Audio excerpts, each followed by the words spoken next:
Olá, olá, olá, bom dia, Rica. Sejam muito bem-vindas a mais uma aula. Hoje temos muita coisa para vocês ver. Eu acho que essa aula vai ser chocante.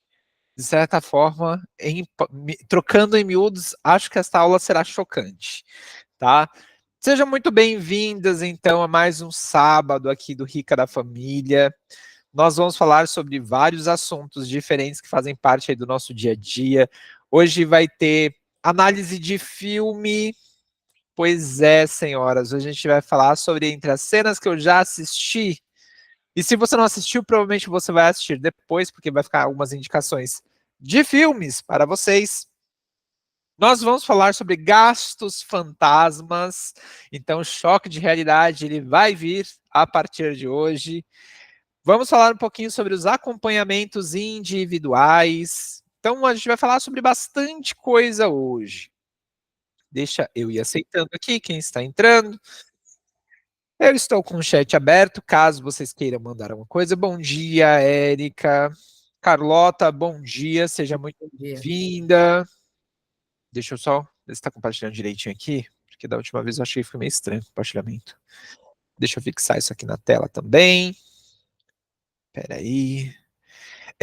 Enquanto vai atualizando aqui, vamos falar sobre os acompanhamentos individuais para quem tem, né? Não fiquem chocadas, né? Quando nós fizermos os acompanhamentos individuais, porque a ideia, na verdade, é ajudar vocês com os objetivos particulares, né? Então, obviamente, como eu já disse para algumas pessoas no individual, a ideia do Rica da Família é trazer o conteúdo dos 3 pilares da vida financeira de qualquer pessoa: cuidar do seu dinheiro, empreender e investir. O que nós não queremos é que vocês partam para o extremismo. Então, a pessoa que não vai fazer mais uma unha, não vai fazer um cabelo, não vai mais sair. Não, gente, isso é miséria, tá? A gente não está vivendo nos muquiranas. Então, é bem interessante a gente pontuar isso aqui também. Não é para vocês deixarem de viver a vida. Dinheiro foi feito para gastar. A questão é quando as pessoas se alavancam demais. O que é se alavancar? Quando você tem que trabalhar o dobro, o triplo do que você já trabalha, para pagar um custo de vida que foi feito baseado ali em crença, em ancoragem, em efeito manada. Você vê as pessoas e aí você vai fazer a mesma coisa. Não é isso que a gente quer para vocês. Então, os choques de realidade que estão acontecendo no particular, e aí eu posso falar que as dúvidas são muito parecidas, é porque vocês estão começando a fazer este acompanhamento agora, né? Então, assim, a gente começa a enxergar uma luz no fim do túnel que sempre esteve lá. Só que, por falta de conhecimento, muitas vezes, você acaba se prejudicando e o seu financeiro, obviamente, vai ser impactado. Na educação financeira, a gente fala que existem 3 áreas que são afetadas quando o seu financeiro está irregular, digamos assim. O mundo físico, então aqui a nossa realidade, né, as dores de cabeça do mundo físico, o mundo psicológico e o mundo espiritual. Você começa a questionar várias coisas. Por incrível que pareça, são todas coisas ligadas. Então, financeiro é resultado, resultado de comportamentos, como a gente já falou anteriormente. Então, é natural que você tenha um choque no primeiro momento com o que você está vendo. O que nós precisamos entender é ponderamento. O método equilibre-se, né, que a nossa metodologia aqui é o equilíbrio. Então, não é para a pessoa só guardar dinheiro, não é só para a pessoa gastar dinheiro, não é só para a pessoa trabalhar. É para você conseguir equilibrar essas 3 áreas para que você tenha saúde. Saúde psicológica, saúde financeira, saúde física, tá? Então, cuidado com os extremismos. Ah, eu não vou gastar mais com uma bala. Eu vou só agora guardar dinheiro.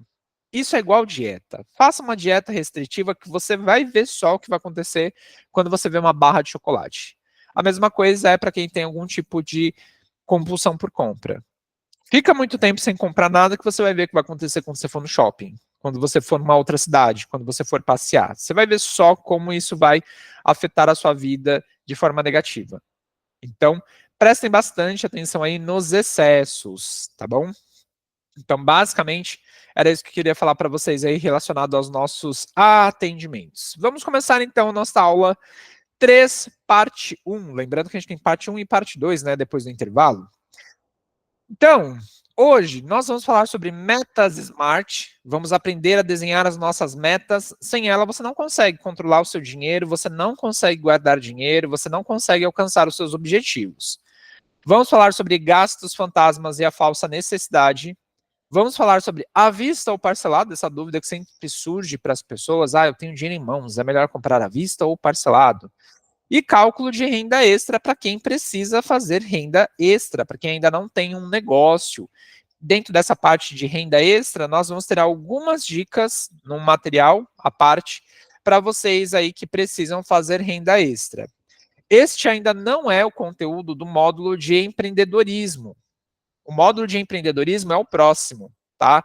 Então, aqui é só algumas dicas para você já começar ali a olhar uma alternativa de renda para conseguir fazer uma grana mais dentro do seu mês, certo? Bruno, o próximo módulo é o de empreendedorismo? Sim, o próximo módulo é de empreendedorismo porque a gente está partindo de uma linha de trabalho.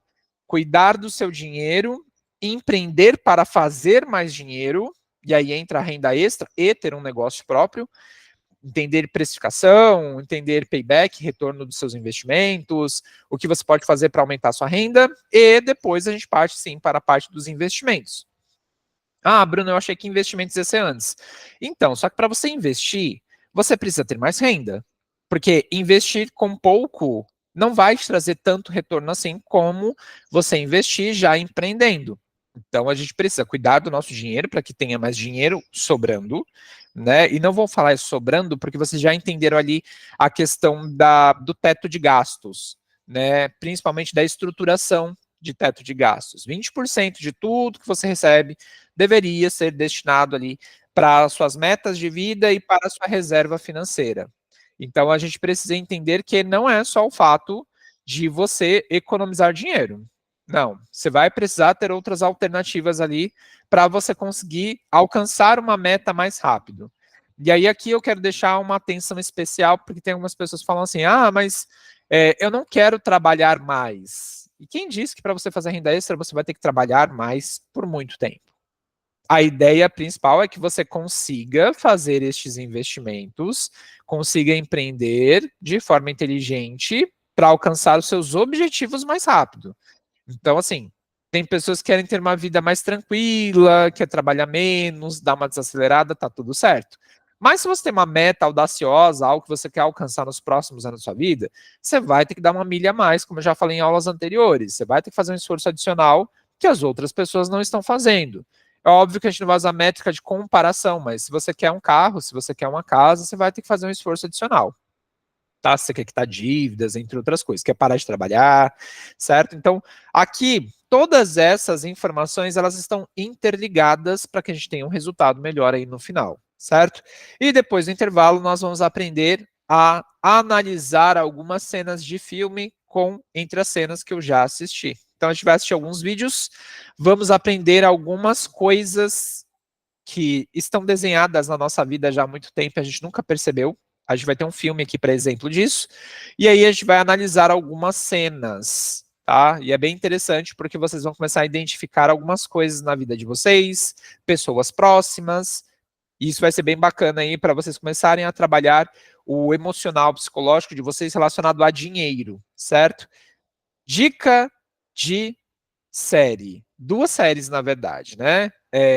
A primeira série é Mukiranas. Assistam, eu acho que já falei dela alguma vez aqui, mas assistam no ponto de vista de coisas que vocês não devem fazer, tá? Porque o Mukiranas é literalmente um termo que a gente não quer para nossa vida. E a outra é Loucos por Cupons.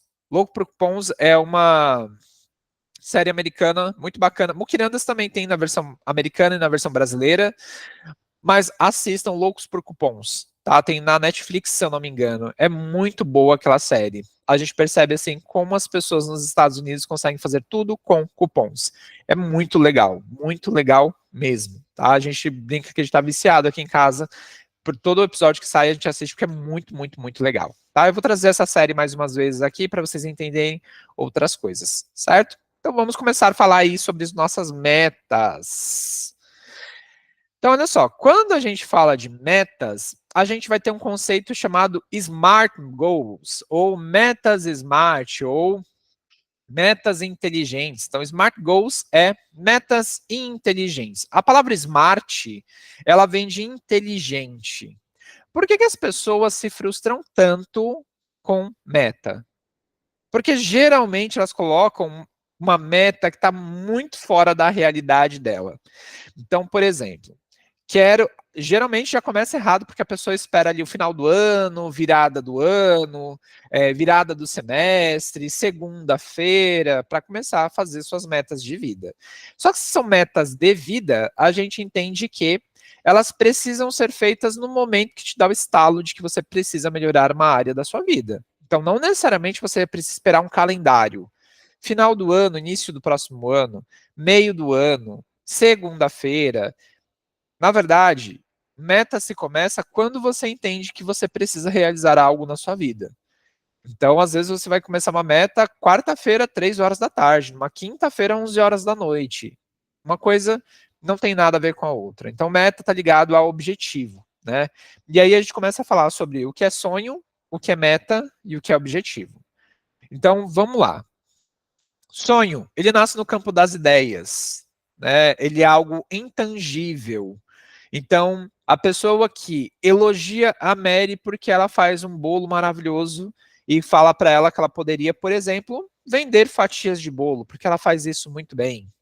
E aí a Mary começa a pensar, poxa vida, é verdade, né? Olha, eu faço bolo tão bem, já faço isso há tanto tempo, por que eu não faço uma renda extra com bolo? Até então ela não tinha essa vontade. Ou a pessoa fala assim: ah, você costura tão bem, por que você não abre uma loja de roupas suas? E a pessoa nunca tinha parado para pensar nisso. Então ela começa a sonhar com esta ideia. Então começa a ficar no campo dos sonhos de fato. Então, porque uma pessoa veio e falou, não significa, não estou querendo jogar pá de areia nos objetivos de ninguém, tá? Mas a pessoa falou e você pega isso como uma realidade e você quer trazer isso para você. Só que a gente tem que tomar um cuidado muito grande quando a gente vai começar a construir uma meta. Principalmente através de um sonho. Por quê? Vamos pensar o seguinte, quando você está sonhando com alguma coisa, o seu subconsciente ele sempre fica ao lado prestando atenção no que você vai fazer. E aí, ele joga os sabotadores em cima. Então, assim, ah, mas você vai fazer isso para quê? Você já tem uma boa renda. Para que você vai ter essa dor de cabeça? Para que você vai ter uma equipe trabalhando com você? Para que você vai ter um ponto comercial? Ele começa a te questionar, não porque ele é ruim, mas porque ele quer te proteger. Já falei, né? O nosso subconsciente, o papel dele é nos proteger. Então, ele começa a ter um papel sobre o consciente muito sério no sentido de sabotagem. Então ele começa a jogar coisas para te questionar. E a gente percebe quando é um medo, né, o frio na barriga da novidade, e quando é o medo mesmo ali de uma crença limitante, né, algo que você acredita ser tão verdadeiro que vai te impedir de alcançar algo novo. Então, por exemplo, eu disse metas aqui, sonhos de empreendedorismo, mas às vezes a pessoa tem 50 anos e decidiu que vai fazer uma faculdade. Porque o sonho dela sempre foi ser psicóloga. Ou o sonho dela sempre foi ser engenheira. Aí vem a crença limitante. Nossa, mas você vai começar a fazer faculdade agora, aos 50 anos, 60 anos? Nossa, com quantos anos você vai terminar essa especialização? Nossa, mas até você terminar a especialização e começar a clinicar, ou começar a trabalhar, nossa, quanto tempo? Então, ele vai jogando o extremismo no nosso colo para que a gente não faça. A pessoa que sempre teve o sonho de ter a casa própria, um carro, o subconsciente ele começa a jogar isso na nossa mão. Olha, mas você quer um carro, mas com a economia do jeito que ela tá, ixi, e se você for mandado embora do seu trabalho amanhã? Nossa, mas você tem tanta dívida para pagar, você quer mesmo um carro? Então, os seus sonhos, geralmente, eles correm risco quando você tem vários sabotadores, várias crenças limitantes. Né? Então, é o que a gente chama de PEC, pensamento, emoção e comportamento. Primeiro você pensa, isso gera uma emoção, e essa emoção gera um comportamento. Quando o seu sonho ele está começando a existir, ele é muito frágil, ele é intangível, né? Você não consegue enxergar isso no médio e no longo prazo. Então, os sonhos, muitas vezes, ou eles vão ser engolidos pelas crenças limitantes das pessoas, e elas abandonam isso, ou ele vai passar para o segundo estágio, E o segundo estágio é quando o sonho se transforma em objetivo. Então, realmente, a Mary percebe que ela trabalha muito bem com os bolos dela.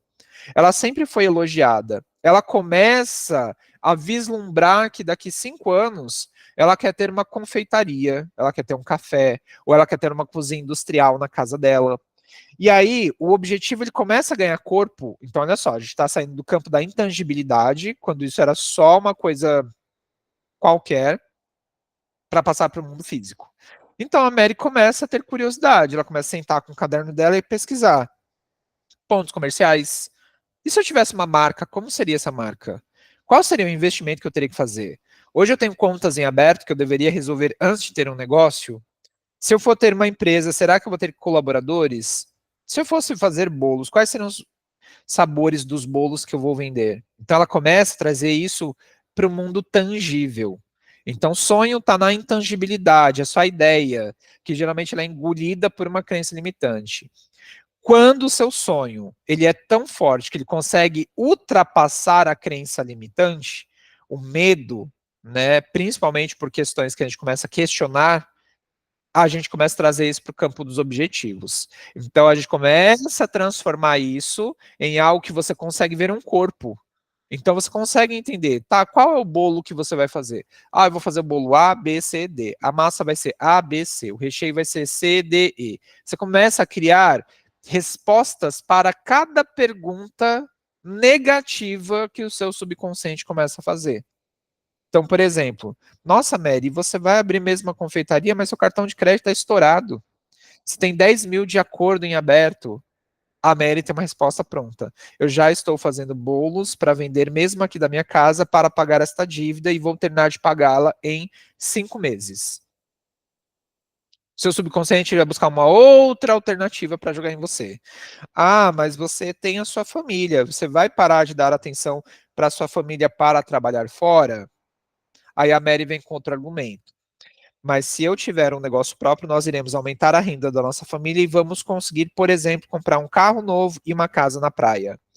Percebam que cada vez que o nosso subconsciente começa a jogar na nossa mão uma coisa ruim, o nosso consciente tem uma resposta pronta porque ele já sabe que ele quer um objetivo. Então, antes mesmo da gente começar a construir uma meta, a gente precisa se preparar muitas vezes não só financeiramente, mas psicologicamente. Por quê? Se fosse fácil, qualquer um faria. E nós não teríamos um número tão grande de empresas começando e quebrando, tá?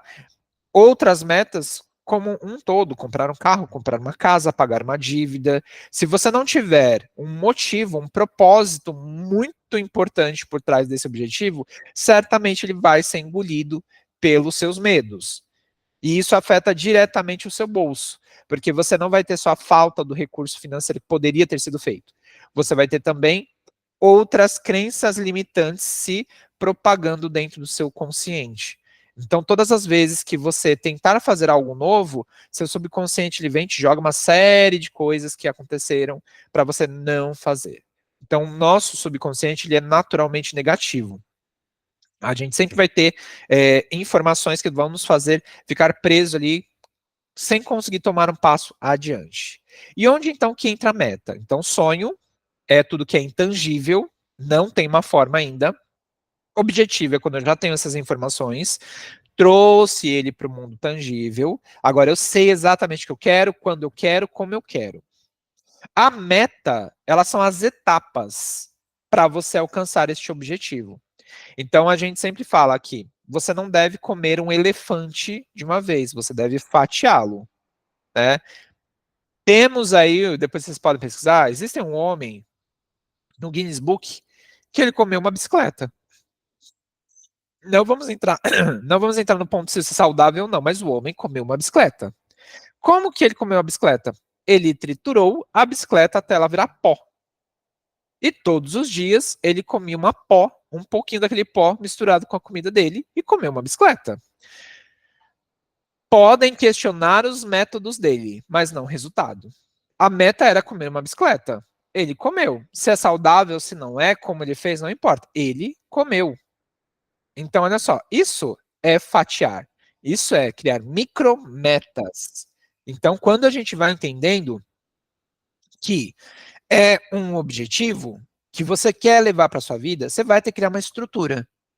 E aí a gente começa a partir dessa estrutura das metas SMART. Então, esses acrônimos aqui que a gente está vendo, essas letras, elas têm um significado. Então, S é de específico, toda meta precisa ser específica.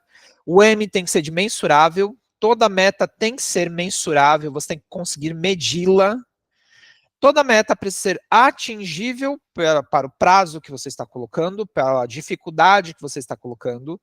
Ela precisa ter uma relevância, ela precisa ser importante para você, senão você vai abandonar com certeza no meio do caminho. E ela tem que ter um tempo, ela tem que ser baseada ali em uma linha cronológica. Então, em quanto tempo você vai conseguir, por exemplo, alcançar este objetivo? Meta sem prazo não é meta. Outro ponto, meta não pode depender de terceiros. Então, por exemplo, casar. Casar não é meta, porque depende da outra pessoa. Morar junto não é meta, porque depende de outra pessoa. Meta é tudo aquilo que depende de você. Que a única pessoa, a única situação que pode te frustrar é você mesma. Então, tudo aquilo que foge do individual, que é só você, não é considerado meta. Ah, mas eu e meu marido queremos. Então, mas às vezes as pessoas querem coisas juntos no mesmo momento, com o passar do tempo isso muda. Então, por isso que relacionamentos muitas vezes acabam, porque os objetivos das pessoas começam a mudar. Por isso que sociedades acabam, porque os objetivos começam a mudar. Então, não é meta. Vamos abrir uma empresa juntos. Isso não é meta. Se depende de um outro, você pode ter uma grata ou uma surpresa muito ruim lá na frente, certo? Então, metas precisam ser pessoais, particulares e precisam estar dentro desta estrutura.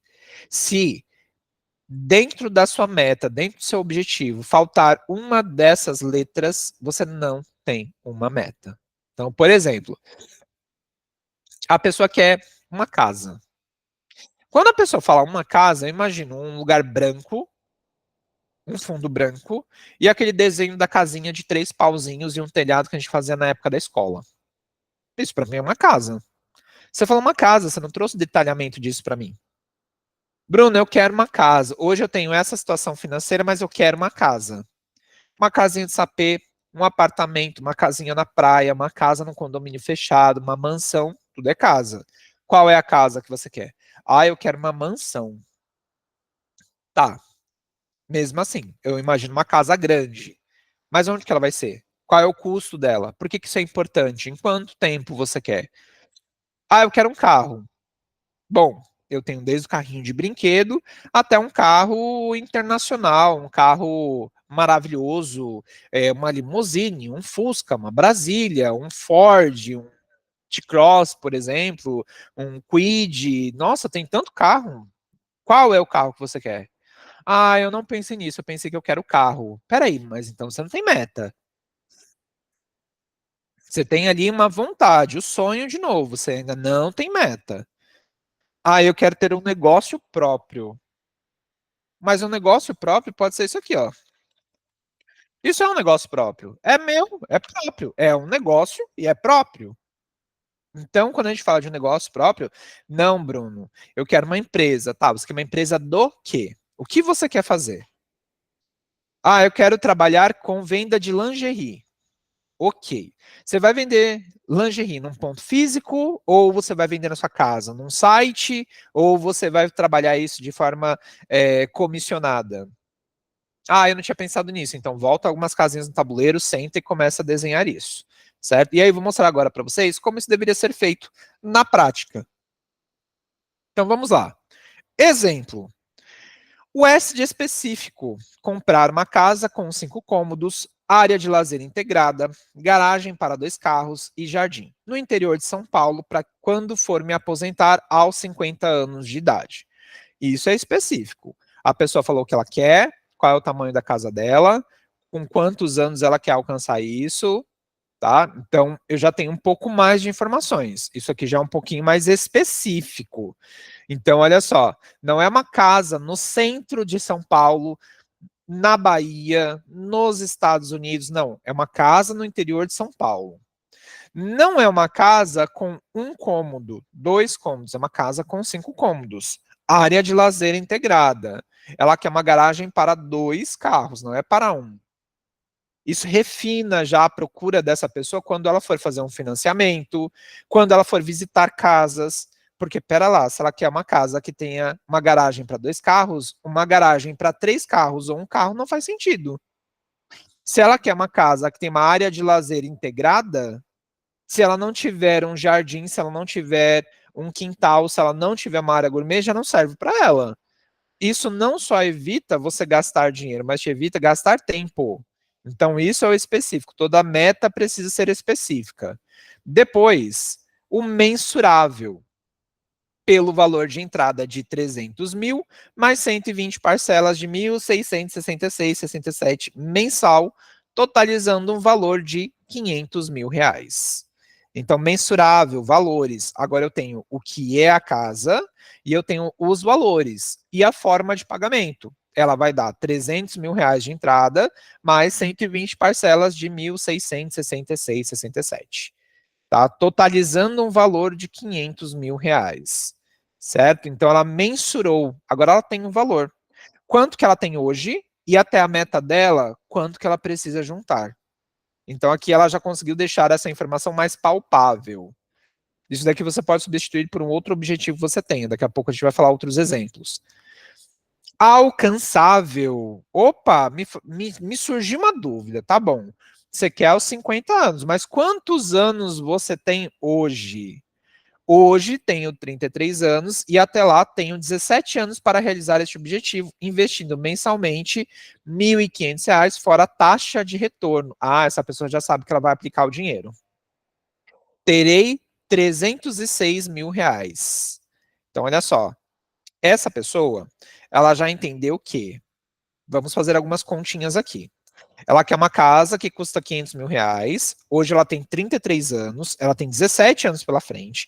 Ela vai fazer uma reserva mensal de 1.500 reais, fora a taxa de retorno, para ter lá aos 50 anos 306 mil reais. O imóvel dela vai custar 500. Então, ela vai ter mais 120 parcelas, ou seja, 10 anos, pagando 1.666,67. Então, até os 50 anos, ela vai juntar 306.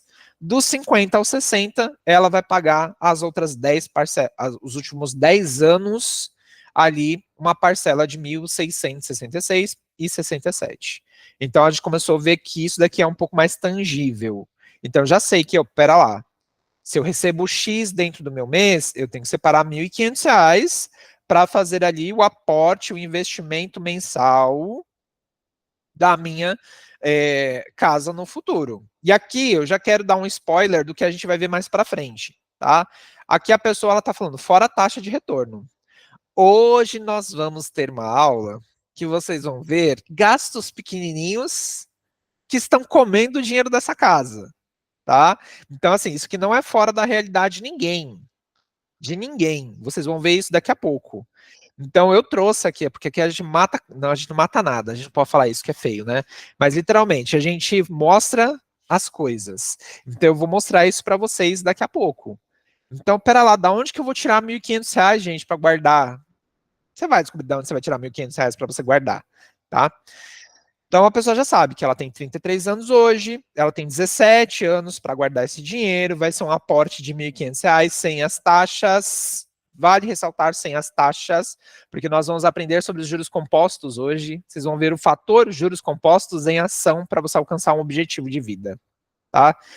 Ela vai ter lá, aos 50 anos, 306 mil, sem as taxas, mais uma vez, porque com taxas pode ser que ela alcance o objetivo dos 300 mil reais antes de 17 anos.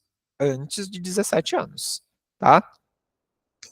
Com as taxas, ela vai conseguir antes. Sem as taxas, pode ser que ela consiga depois, tá? Então, tudo tem uma variação. Como é que você vai fazer isso? Por isso que é o específico, mensurável, alcançável. Certo? Então, essa pessoa, ela precisa entender que, se hoje o orçamento dela não cabe este valor dos R$ 1.500, a gente também vai ter nessa aula de hoje quanto ela precisa fazer de renda extra para conseguir alcançar este objetivo. tá? E é claro que vai ter um esforço adicional se você tem outras metas em andamentos, que é o que a gente considera uma meta de longo prazo, de longuíssimo prazo, na verdade, né? Porque ela tem 17 anos ainda pela frente. Vamos somatizar aí 27 anos, porque vão ser 17 anos até os 50, e até ela finalizar o pagamento do imóvel dela, 60 anos. Então ela tem aí 27 anos pela frente. Ai, mas nossa, 27 anos, gente, tem gente fazendo financiamento pela Caixa que dura 35. Existe uma coisa chamada amortização. Se você pagar de trás para frente, você paga isso em 5 anos. Eu tenho uma aluna que o financiamento dela era para ter sido feito em 35 anos, a gente conseguiu pagar em 3. Uau, como assim? Foco, objetivo, renda extra, cuidar do dinheiro, fazer a aplicação financeira. Não é segredo. Tá no mercado, mas o banco não quer que você saiba. O resumo é isso, tá? Então, aqui a gente conseguiu chegar ao alcançável. Vamos então para a relevância. Porque nosso sonho é poder nos aposentarmos aos 50 anos e morar em um lugar tranquilo, sem barulho, bagunça e um pouco mais afastado do centro da cidade. Bom, entende-se pelo que essa pessoa está colocando aqui que, primeiro, ela mora hoje num lugar barulhento, no centro de uma cidade, né? Por exemplo, São Paulo. A gente que mora aqui, a gente sabe como é que é o caos de São Paulo, trânsito. Eu ainda vou um pouco mais além. As pessoas estão cada dia mais grosseiras, elas não têm um pingo de educação no centro da cidade, todo mundo esbarra em você, barulheira, vizinho que acha que manda na casa dos outros. Ela já sabe o caos que é. E isso eu não estou colocando aqui no exemplo só porque é um exemplo, mas é um caminho natural. Isso é uma pesquisa feita pelo IBGE. As pessoas estão querendo se aposentar e ir para lugares mais tranquilos. Praia, interior. Elas estão abrindo mão de certos confortos, como, por exemplo, um shopping na esquina da casa, para morar no interior, para elas terem mais qualidade de vida. Então, esse é um caminho natural. Então, você que tem um terreno num lugar que hoje você fala assim, nossa, mas aqui quem é que vai comprar? Pode ser que no futuro o seu terreno esteja valendo muito mais, né? Como já dizia meu pai, e diz até hoje, quem tem terra não erra. Então, assim, terra é findável, não dá para você construir mais terra. Então, quem já tem os seus imóveis, quem já tem os seus terrenos, dá uma segurada. Tem uma galera que vem para a gente e fala assim, olha, eu tenho um apartamento, eu tenho uma casa, e eu escutei certo empreendedor, ou certo cara ou mulher nas redes sociais, falando que você deveria vender este imóvel para pegar este valor e investir em aplicações financeiras. Não compre uma ideia de algo que você não conhece. Se existe uma regra no mercado financeiro é invista naquilo que você conhece. Não abra mão de um bem, como um apartamento, uma casa na praia, ou seja lá onde for, porque você pegou uma dica quente na internet. Não faz sentido. É preferível você manter o que você já tem e começar a construir um outro patrimônio. Então, quando uma pessoa vem para mim, você acha que é legal vender esse apartamento? Depende. Depende de vários fatores. Como que foi a compra desse imóvel? Foi sofrido? Assim, quando você vender, qual é o sentimento que você acha que você vai ter? Então, nem tudo é dinheiro, tá? Apesar desse ser um curso financeiro, nem tudo é dinheiro. Então, não comprem essa ideia de que você ou tem que vender tudo e ser um nômade, né? Eu não tenho casa própria, não tenho carro, não tenho isso, não tenho aquilo, mas eu tenho dinheiro guardado. É a história lá dos muquirandas. Não faz um pingo de sentido isso. Porque a vida é breve, né? A nossa existência é um mero segundo no tamanho do universo. Então, assim, hoje nós estamos aqui, amanhã nós não estamos. Então, assim, a gente tem que aprender a usufruir também do que a gente tem. Então, não faz sentido você vender um imóvel para ter dinheiro guardado. Se você já tem, você já pagou, deixe ele lá quietinho. Começa a fazer novas aplicações, aluga esse imóvel, pega o valor do aluguel, uma parte você usa para o seu bem-estar, a outra você faz a aplicação financeira, tá? Mas toma cuidado com o extremismo, certo? Então, já temos o S, o M, o A e o R. Agora temos o tempo. Não adianta ter tudo isso, não ter tempo. Nós temos 17 anos ou 204 meses. A data da meta é dezembro de 2041. Por que eu tenho que ter este prazo? Porque vocês vão aprender nos próximos módulos, principalmente o módulo de renda fixa, que o dinheiro da sua meta tem que estar em uma aplicação financeira. Então, aqui, quando a pessoa cita ali no A, fora a taxa de retorno, é porque este dinheiro vai para uma aplicação financeira. vocês vão ver a diferença de quem investe e de quem não investe, tá? Então, assim, a gente nem vai entrar muito em números, mas é gritante a diferença de quem está guardando dinheiro em uma aplicação financeira e de quem só está deixando dinheiro na conta. Já falamos, né, nas aulas anteriores que dinheiro deprecia. R$ 100 de 94 hoje valem pouco mais de R$ 14. Por quê? Esse dinheiro não foi aplicado. Se estes mesmos R$ 100 tivessem sido aplicados, provavelmente hoje estes mesmos R$ 100 teriam passado de 2, 3, 5 mil reais, dependendo ali do que você comprou. Então, o dinheiro não só deprecia, dinheiro deprecia quando ele não é aplicado. Quando você aplica, ele não só se valoriza, como ele pode te ajudar a alcançar um objetivo num prazo menor do que o que você estipulou. Então, quando essa pessoa ela coloca aqui, ó, fora a taxa de retorno, ela vai ter que aguardar esses 17 anos para alcançar essa primeira etapa da meta dela. Porque ela tem uma meta em duas etapas. Juntar os R$ 300 mil aos 50 anos para comprar o imóvel e ter mais 10 anos pagando essa parcela de 1.666. Mas aqui a gente vai ter outras alternativas. Se ela fizer o investimento desse valor, provavelmente essa meta vai cair para 10 anos, às vezes até menos, depende muito se ela está colocando o dinheiro em uma aplicação mais conservadora, se ela está colocando numa aplicação moderada ou em um grupo de aplicações moderadas. Tem risco, mas não tanto risco assim. Ou se ela está literalmente colocando o dinheiro dela numa aplicação bem arriscada, e bem arriscada que eu digo, tudo que é risco é porque a pessoa investiu para menos de 5 anos. Então, em 5 anos pode acontecer muita coisa negativa na economia e o seu dinheiro realmente se desvalorizar. Mas para o tempo que essa pessoa tem de meta, mesmo aplicações arriscadas, elas já se recuperaram e já trouxeram retorno para essa pessoa. Outro ponto, essa pessoa pode antecipar, e aí a gente vai abrir um adendo para esse antecipar, e fazer um financiamento imobiliário e já conseguir o objetivo dela nos próximos meses. Então aqui é para aquela pessoa que ela não quer entrar no financiamento e não está fazendo aplicação financeira. Se ela fizer um financiamento ou se ela fizer aplicações financeiras, pode ser que ela consiga reduzir muito o prazo do objetivo dela. Mas no cerne aqui, essa é a estrutura de uma meta. Então ela é específica, eu sei o que eu quero, como eu quero, ela é mensurável, eu tenho valores para eu entender, ela tem a parte do alcançável, porque eu consigo enxergar se neste prazo de tempo ela é alcançável, ela tem uma relevância, uma importância, e eu tenho prazo, tá? Então, quando a gente fala aqui no alcançável, por exemplo, a gente está falando assim, que essa meta é alcançável porque a pessoa tem 33 anos e ela quer isso aos 50. Isso é mais do que factível se ela tem um regime de trabalho, de aplicações financeiras, controla as contas dela, é empreendedora, investe direitinho. Ela vai alcançar essa meta até antes disso, tá? Quando que não é alcançável? Quando eu falo que eu quero ter R$ 306 mil guardando R$ 1.500 até o final do ano. É possível ter este valor de R$ 306 mil guardando R$ 1.500 por mês até o final do ano? Não, não é. Isso é óbvio, né? Se a gente fizer uma continha, a gente vai ver que até o final do ano ali, mal e mal, a gente vai ter 7.500, mais rentabilidade, você vai ter tipo uns 7.800. Então, não, eu quero R$ 300 mil. Eu não quero 7.800. Este é um ponto, tá? Então, o alcançável aqui depende do prazo que você vai colocar para o seu objetivo, certo?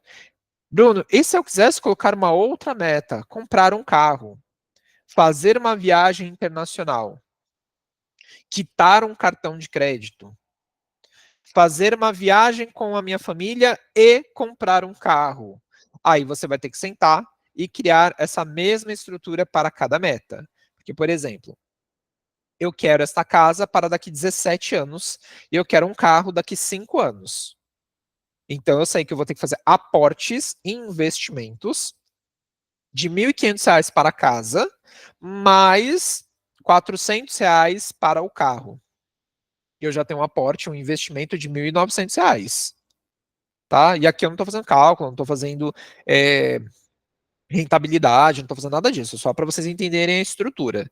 Então, eu vou ter que guardar R$ 1.900. R$ 1.900 durante 5 anos, Depois, R$ 1.500, porque eu já vou ter alcançado o carro e agora eu estou em busca da meta da minha casa. Ah, eu também quero fazer reserva financeira. Então você vai colocar lá 1.500 da casa, R$ 400 do carro, R$ 100 da reserva financeira. Eu vou antecipar um ponto aqui, que a gente vai ver investimentos, mas eu vou falar agora para vocês entenderem. Primeira meta que você deveria colocar é a sua reserva financeira. Sem estrutura é muito difícil você alcançar um objetivo. Então vamos pensar o seguinte: existem muitos sonhos, muitos objetivos se tornam pesadelos por falta de preparo. O que é a falta de preparo? A pessoa ela não senta para analisar o financeiro dela, não sabe quanto entra, quanto sai, quanto paga no cartão, quanto que paga de taxa de serviço do banco, tem vários bancos diferentes, não empreende, empresta dinheiro para as outras pessoas, está devendo no mercado e ela quer ter um imóvel. Ela vai ter dor de cabeça. Ela não pensa que, por exemplo, nós já tivemos casos aqui da pessoa que é empreendedora, teve um acidente de trabalho, teve que ficar fora do trabalho durante 3 meses. Achava que era só 3 meses, voltou ao médico, passou, fez os exames, o médico pediu afastamento de mais 3 meses. A pessoa ficou 6 meses fora do trabalho. Como que você mantém a sua meta em andamento, consegue pagar suas contas se você está parada, se você não está fazendo nada? Tem coisas que nem Deus ajuda, né? Tem milagres que, né, é um pouco complicado. Então, assim, primeira meta que todo mundo deveria ter, reserva financeira. A gente vai falar que é a meta zero. A meta zero é a sua reserva financeira, 6 meses do seu custo total de vida. Dentro daquela estrutura que a gente aprendeu. Primeira fase, segunda fase, terceira fase. Então, foca primeiro na sua reserva.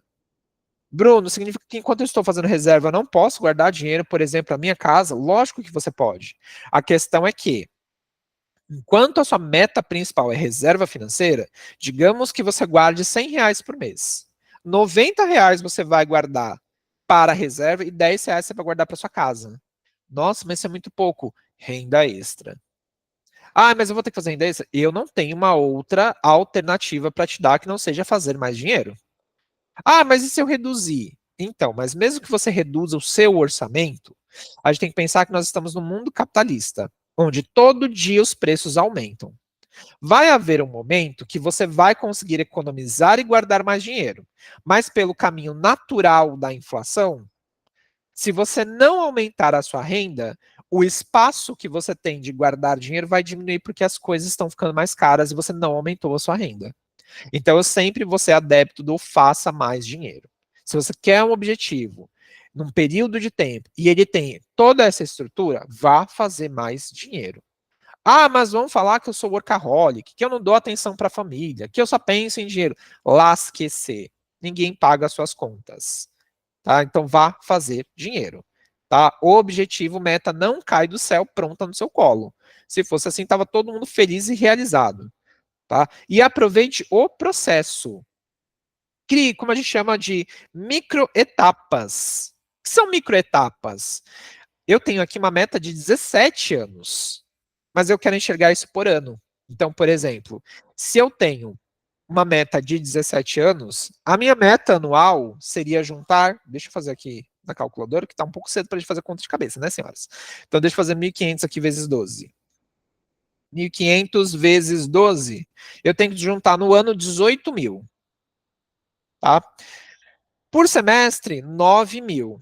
Por trimestre, 4.500. Todos os meses, 1.500.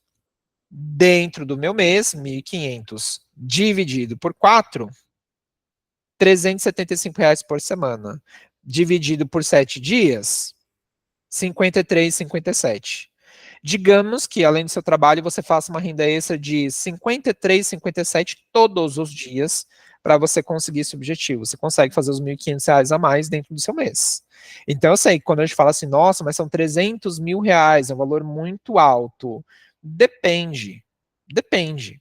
Se você é empreendedora, você pode fazer R$ 54 a mais revendendo um produto de alguém. Se você trabalha numa empresa, você pode começar a revender produtos de cosmético, de roupa, meia. A gente já teve aluno aqui que vende bolo de pote dentro da empresa que trabalha e conseguia fazer muito mais isso por dia. Então, assim, por isso que a relevância é importante para você, corra atrás. tá? Não é só o seu salário que vai te ajudar. Tem pessoas que têm um salário muito alto. Obviamente que ela vai conseguir alcançar esse objetivo muito mais rápido. Tem pessoas que vivem com um salário mínimo. E o salário mínimo, infelizmente, é uma vergonha. Porque eu já falei isso para algumas pessoas aqui, né? O seu salário mínimo ele tem que ser vezes o dólar. Então, hoje o dólar está aí na casa dos 5,47, se eu não me engano, né? Se você faz 5,47 vezes 1.420, que é o salário mínimo hoje, o salário mínimo brasileiro deveria ser 7.767. Então, olha só, não é possível que desses 7.767 não fosse possível essa pessoa guardar R$ 1.500. Mas, para quem recebe um salário mínimo, esse 1.500 é fora da realidade, né? Precisamos fazer mais dinheiro. Não tem outra alternativa. Ah, então eu vou ter que trabalhar mais. Ué, mas é o seu objetivo. Se fosse o meu objetivo, eu estava correndo atrás, é o seu. Você vai ter que fazer mais dinheiro. Não é só economizar. Porque você vai entrar num looping de economiza, guarda, quando você vai ver, você está criando um monte de crença limitante. Ou cria aquelas ideias de que, como eu vou ter que só trabalhar e investir, trabalhar e investir, se eu comprar no parcelado, eu não vou nem sentir. As pessoas adeptas das parcelinhas, né? Depende do tipo de parcela. Se é para alcançar o seu sonho, parcele. Se não vai te endividar, parcele. Se cabe no seu orçamento, parcele. A gente vai falar sobre à vista e parcelado hoje também. Então, essa é a nossa estrutura aqui, SMART, né? Para você começar a construir as suas metas. Não adianta. Sem meta, guardar dinheiro fica meio que sem propósito. Ah, por que você quer guardar dinheiro? Ah, porque eu quero. Ah, porque eu sou empreendedor e pode ser que aconteça uma coisa. Tá, mas é só isso que você pensa? Guardar dinheiro porque pode acontecer uma coisa? Você não quer conquistar uma casa, uma viagem, um carro, se aposentar mais cedo? Você não quer ajudar outras pessoas? Você não tem um objetivo? A gente precisa criar isso.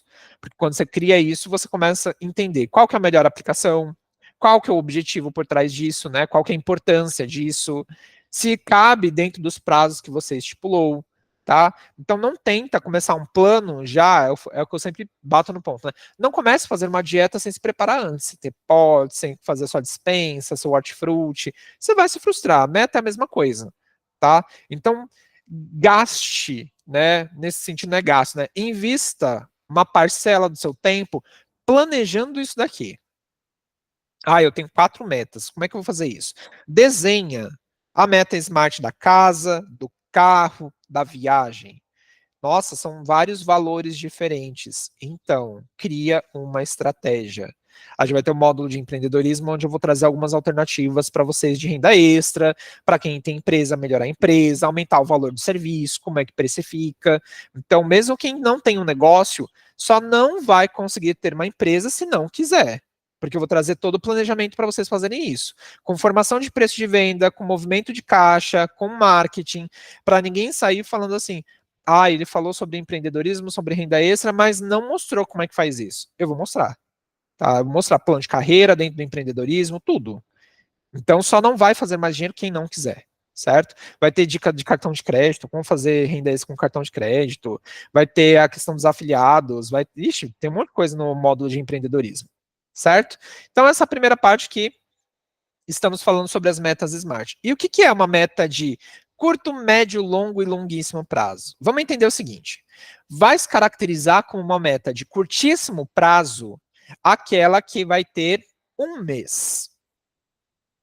Opa, peraí, faltou um slide aqui. Um mês, tá? Você pode anotar aí. Faltou uma informação aqui, mas depois no material eu vou colocar para vocês. Meta de curtíssimo prazo, aquela meta de um mês, 30 dias. Pintar a parede da sala. Devolver o material no correio. Pagar uma conta que está atrasada. Fazer R$ 500 de renda extra. Curtíssimo prazo, 30 dias. Meta de curto prazo. As metas de curto prazo geralmente são aquelas de 1 a 2 anos. Tá? De 1 a 2 anos. Por exemplo, pagar uma dívida de cartão de crédito, fazer a reserva financeira, fazer uma viagem nacional, mas com tudo pago. Isso são as metas de curto prazo, de 1 a 2 anos. Tá?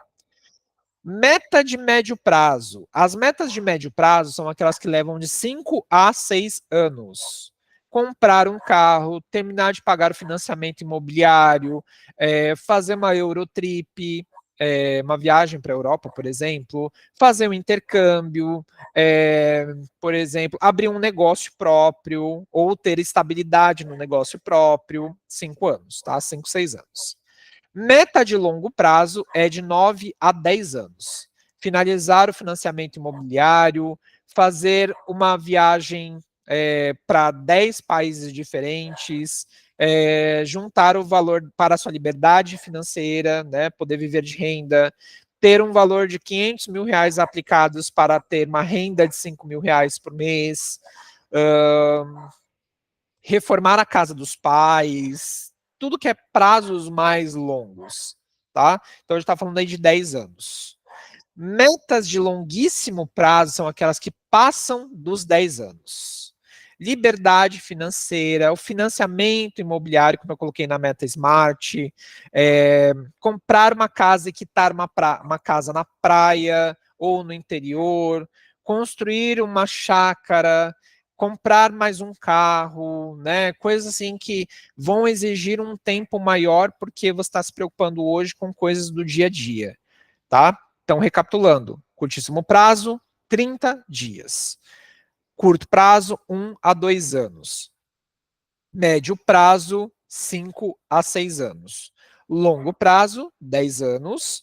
Longuíssimo prazo, a partir de 10 anos. E aqui eu deixo para vocês fazerem as metas de vocês. Cria uma meta de curtíssimo, curto, médio, longo e longuíssimo prazo. Nossa, eu nem sei se eu vou estar vivo daqui 20 anos. Provavelmente você vai. Então, cria uma meta de longuíssimo prazo. As pessoas elas conseguem pensar numa meta de curtíssimo e curto prazo. Quando chega no médio para frente, elas começam a dar uma... Peraí, o que eu quero daqui 5, 6 anos? Será que eu quero estar trabalhando ainda onde eu estou?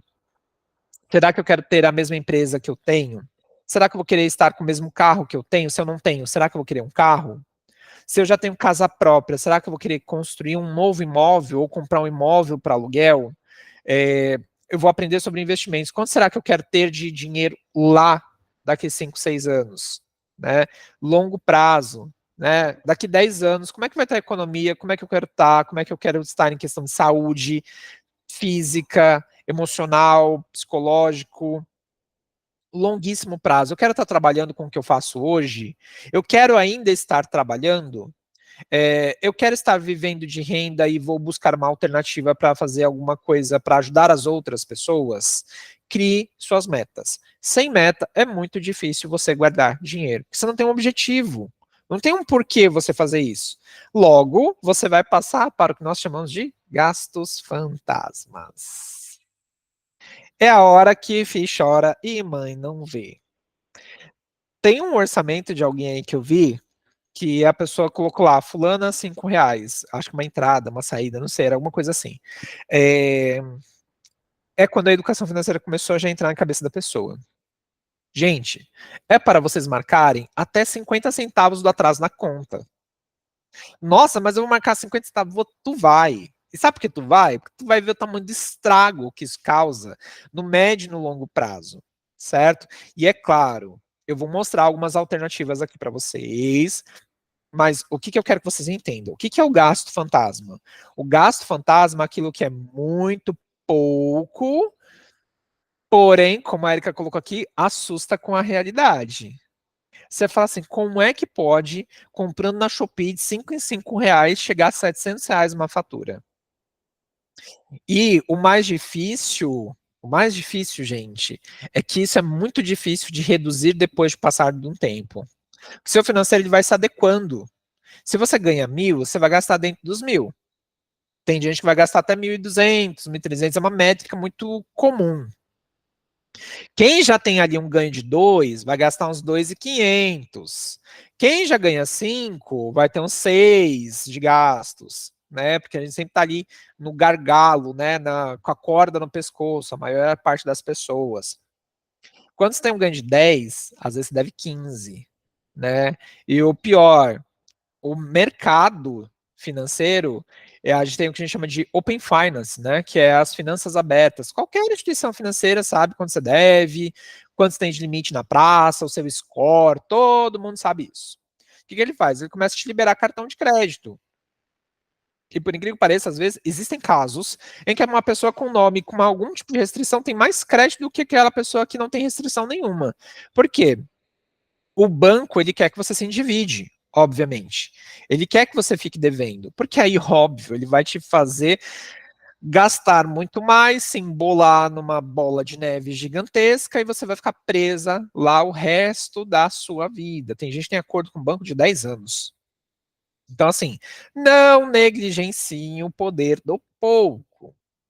E eu vou mostrar o porquê disso. Esta é uma tabela que está bem pequenininha, porque é muita informação, mas eu vou falar aqui para vocês, depois vocês vão ver no material, tá? Então, se apega ao que eu vou falar e não à planilha, porque eu não consigo aumentar ela aqui para gente.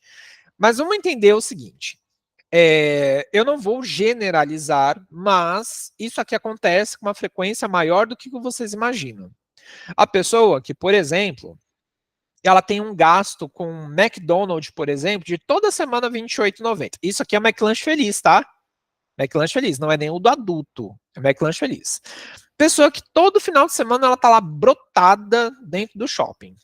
Aí ela gasta R$ 28,90 ali com um McLanche, aí ela gasta mais ou menos uns R$ 150 com uma roupinha, né?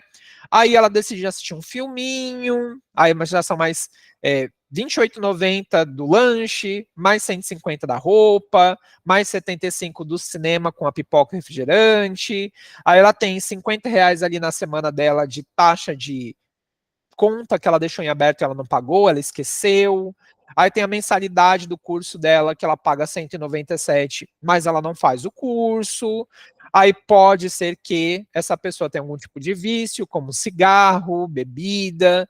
Ela gasta mais 20 e R$ 22 aqui, é bem abaixo, tá? Porque tem maço de cigarro hoje que custa R$ 20, 25. 30.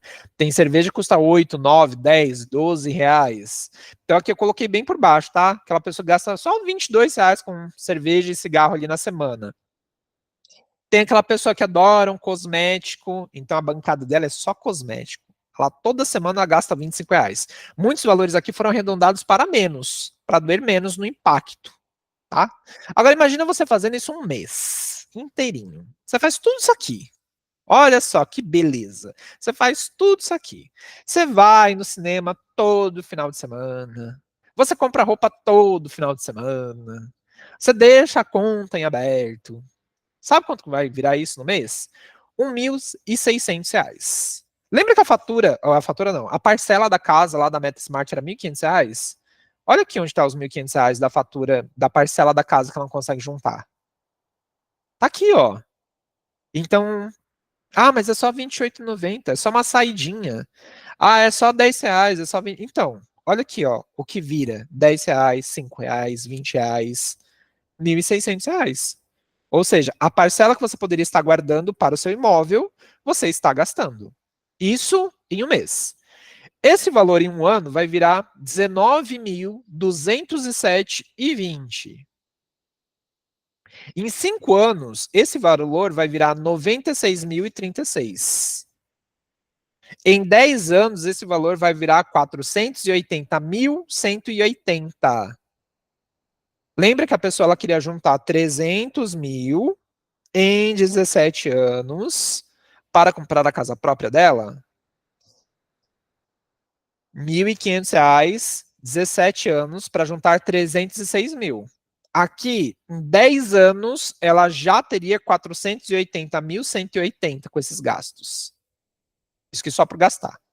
Em 20 anos, isso teria virado R$ 960.360. Não mudei valor, não coloquei desvalorização do dinheiro, não coloquei que esses preços vão aumentar com o passar do tempo, nada. Coloquei com os preços atuais, joguei 20 anos para frente. Então, olha só, os R$ 28,90 do McLanche Feliz em 20 anos viram R$ 27.744. O cigarro, a bebida lá que a pessoa tem por semana, em 20 anos vai virar 21.120. Eu não vou nem mostrar isso pro meu pai, porque meu pai fuma, né? Então, assim, eu não mostro isso que nem pro meu pai, porque provavelmente ele vai chorar. Porque meu pai fuma muito. E ele sabe todos os malefícios, ele sabe de tudo isso. E ele sabe que, por exemplo, era para ele ter muito mais dinheiro guardado se ele não tivesse esse tipo de vício. Então aqui eu não quero generalizar e falar assim, olha, não fume, não beba. Todo mundo sabe que é bom ou ruim para a própria saúde, né? E para o próprio bolso, neste caso. Então, olha só, dá para a gente conseguir enxergar cada uma das coisas. Então, fica aí deixando fatura em aberto. Ah, é só R$ 50, é só R$ 100 de fatura em aberto. Pois é, dentro de 20 anos, R$ 48.000 foram pagos em juros. O curso que você compra e você não faz, em 20 anos virou 47.280. Aquela pessoa que é viciada em curso e não faz nada. Tá? Roupa, R$ 150 durante 20 anos, já virou aí R$ 48.000. Então, olha só como isso é gritante ao longo do tempo. Tô falando que é para você deixar de viver? Não.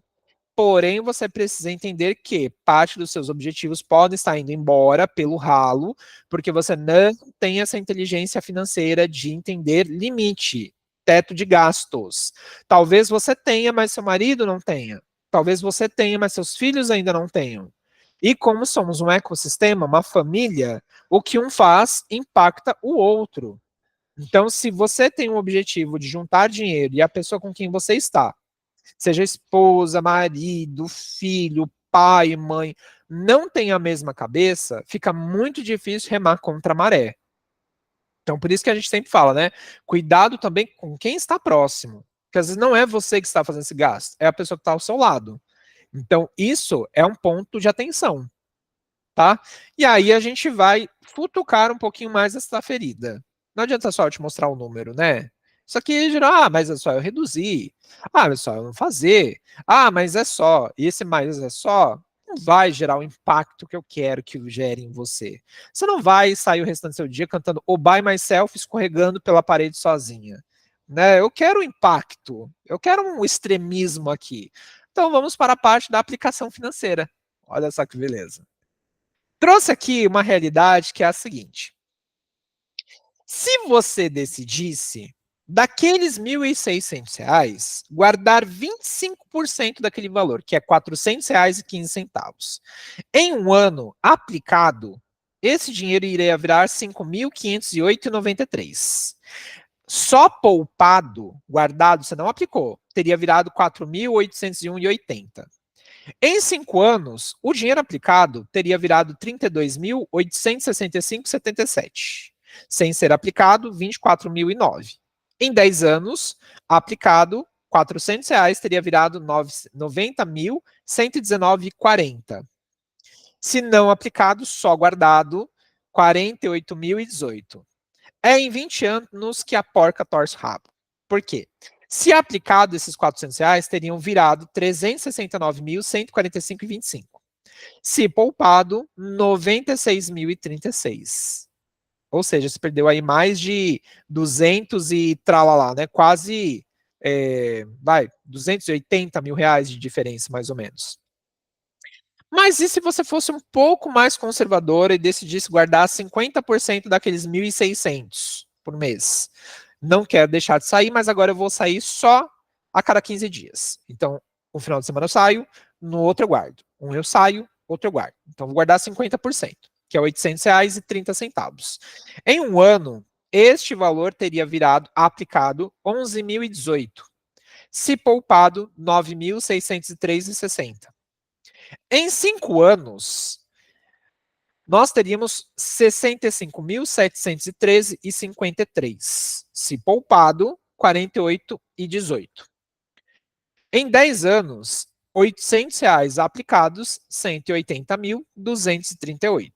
Se poupado, 96,36, metade, né? Em 20 anos, você teria 738.290,50. Se poupado, 192.072. Adeptos da poupança. Olha só. Agora, e se eu fosse extremista e guardasse 100% deste valor? E aqui eu vou abrir um parênteses. Você pode não querer abrir mão dos R$ 1.600 de lazer e pode querer fazer R$ 1.600 à parte também para guardar o dinheiro.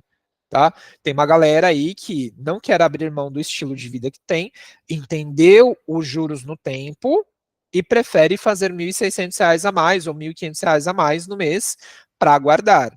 Eu sou a galera que gosta de ter os R$ 1.600 de gastos com coisas que eu quero, mas eu entendo que eu preciso ter esses R$ 1.600 também sendo investidos todos os meses.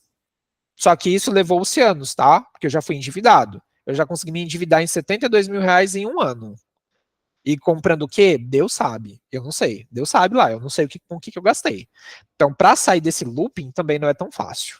Mas vamos lá. Essa pessoa decidiu guardar os R$ 1.600. Um ano, 22.036,16. Se somente poupado, 19.207,20. Em 5 anos, 131.463,7. Se poupado, 96,36. Em 10 anos, 360.477,61. Olha o valor aqui da casa dela. Lembra da casa lá dos 500 mil? Os 17 anos para ela juntar 306. Olha só se ela tivesse aplicado R$ 1.600 ao mês, durante 10 anos, ela já teria mais de R$ 300.000. Ela teria R$ 360.000. Ia faltar só 140 para ela terminar de pagar a casa dela. Se ela tivesse só poupado, 192.072. Em 20 anos. 20 anos. Em 20 anos, ela teria 1.476.581. Se ela tivesse só poupado, ela teria em 20 anos 384.144. Bruno, dá para ficar milionário em 20 anos guardando R$ 1.600? Tá aqui o número. 1.476. Dependendo das aplicações que a pessoa fizer, esses 1.476 podem pagar uma média de R$ 14.000 de renda passiva na conta dela.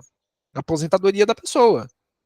Então, o que significa isso? Aplicações financeiras que vão pagar renda mensal para essa pessoa para o resto da vida dela, além do valor investido. Então, entendam isso. Isso aqui não é igual previdência. Você guarda dinheiro, quando chega na época do vencimento da previdência, te devolvem e você vai usar esse saldo para pagar as suas contas mensalmente até ali quando Deus quiser. Não. Aqui é 1.476.000 aplicados, rendendo, que te pagarão mensalmente R$ 14.000. Então, além do 1,5 milhão quase guardado, você tem ainda quase 14, pouco mais de R$ 14.000 te pagando renda todo mês. Tá? Então, isso daqui é para a gente entender o poder do pouco.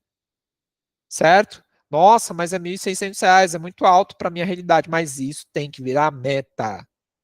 Tá? Nossa, mas isso é extremismo. É, porque a gente não sabe o tamanho dos problemas que a gente vai ter no futuro. Deus o livre, a gente já teve casos aqui.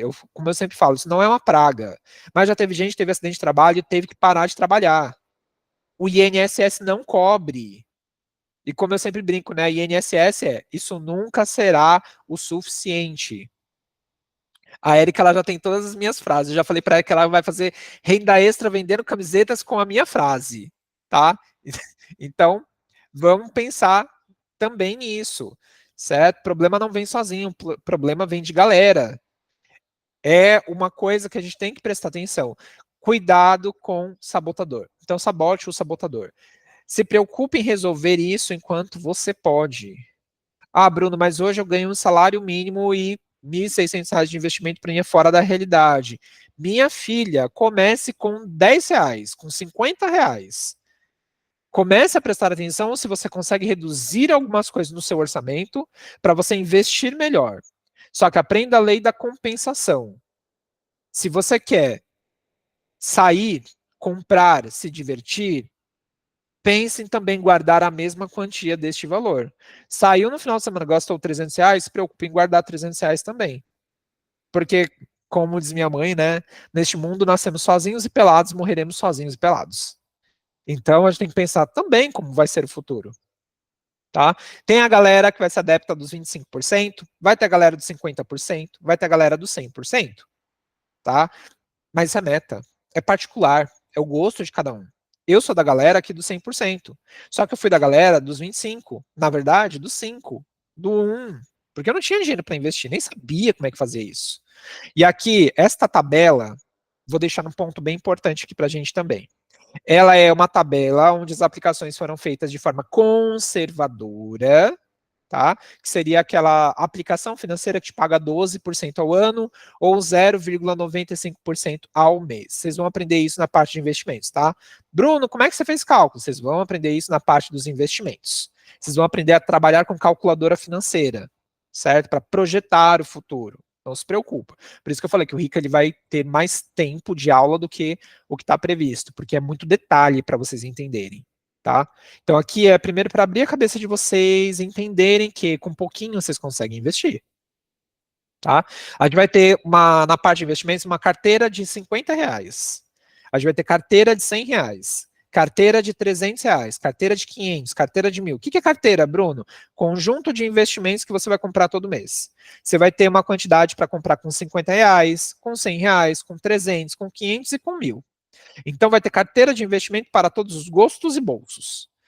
Tá? Então não vai ter como você me vir com uma desculpa de ai, Bruno, eu não consigo investir R$ 50. Minha filha, pega a vizinha da frente que vende Avon e sai vendendo os produtos dela. Tem coisa parada, começa a vender o que está parado. Você tem que ter como meta guardar R$ 50 todo mês. Nossa, mas o Bruno ele é muito extremista. Você vai ver lá na frente se você não vai me agradecer. Você vai me ver na gôndola do mercado. Quando você for pegar uma coisa que não está dentro do seu orçamento, você vai me ver lá. Tá? Então, assim, eu já tive esse relato de outras alunas. Eu falei, ó, eu já vejo isso. Então, você vai me ver na gôndola do mercado. Eu quero que você pense o seguinte: o que você está fazendo hoje é para você ter uma vida mais confortável. Você quer ficar batendo marreta o resto da sua vida? Você quer ficar. Vamos trazer aqui para nossa realidade. Você quer olhar para aquela tia Maria o resto da sua vida? Para aquele tio João todo santo dia pro resto da vida? Você não quer. Eu não quero. Vocês não querem. Ninguém quer passar o resto da vida olhando para as caras das mesmas pessoas. Na mesma sala, na mesma cadeira, na mesma mesa. Olha só que agonia que isso dá. Olhando para as paredes da sua casa, vendo que ela precisa de uma reforma, e você falando que você não pode fazer porque você não tem dinheiro. Ninguém quer, né? Então pensa o seguinte, minha filha, coisa parada é dinheiro parado, é energia parada. Então comecem a olhar para isso. Certo? Começa a fazer essa energia circular dentro da sua casa, pelo amor de Deus, tá? Pelo amor de Deus, não deixa de reparar na sua casa, não. Certo? Então aqui eu coloquei ainda uma carteira conservadora, 12%. Não tem fundo imobiliário, não tem ações, não tem moeda internacional, não tem criptoativo, não tem nada aqui. É só ali uma aplicação em CDB. É só o CDB que vocês viram na aula passada, que você guarda ali a parte de R$ 1. O cálculo foi feito em cima disso aqui, de um Tesouro Selic que vocês vão aprender mais para frente. É só isso. Se eu coloco um investimento moderado, fundo imobiliário, ações, cara, isso aqui passa de 3 milhões. Sem brincadeira, isso aqui passa de 3 milhões, tá? Só que a gente precisa entender a curva do tempo. No primeiro 1 ano, 5 anos, o seu dinheiro demora ainda para pegar embalo. Dos 10 anos para frente, então entendam, este é um sacrifício que você vai ter que fazer por pelo menos 10 anos para o seu dinheiro fazer curva. Ai, mas eu queria isso em menos tempo. Minha querida, vai fazer trade. E não vem falar que fui eu que falei, tá? Vai lá se virar. Vai comprar só criptoativo, vai comprar terreno, roleta, jogo do tigrinho, vai tentar sorte aí. Mas no mercado financeiro isso não existe. Se alguém falar para você, traga o seu retorno, sabe, igual aquelas coisas de bola de cristal, de cartomante, traga o seu amor de volta em 3 dias. Traga o seu 1 milhão em uma semana. Cara, isso não existe. Não existe. Então não compre essa ideia. Fazer dinheiro dá trabalho. Certo? E tá tudo bem. Vamos parar com mimimi. Ai, mas eu estou muito cansada. Ai, mas eu quero viver. Vai viver depois. Agora você precisa se preocupar em fazer dinheiro enquanto você tem saúde física e mental. Mental um pouco puxado, mas vamos para a saúde física. Então vamos pensar em fazer dinheiro para investir. Tá? Por isso que o próximo módulo é empreendedorismo, para a gente aprender a fazer dinheiro. Certo? Então, aqui está o nosso choquezinho de hoje. E aí tem um exercício para vocês pensarem, né? Isso daqui você pode fazer no papel ou você pode fazer somente analisando o seu financeiro. Liste as últimas 10 compras que você realizou nas últimas semanas e classifique como precisava, não precisava, mas comprei, ou comprei por impulso ou por influência de terceiros. Quando você fizer isso, essa lista de 10 coisas que você comprou, pode ser qualquer coisa. Ah, Bruna, eu passei no açougue, eu passei numa loja de sapato, eu fui num café, eu fui num banco. As últimas 10 compras ou 10 pagamentos que você fez.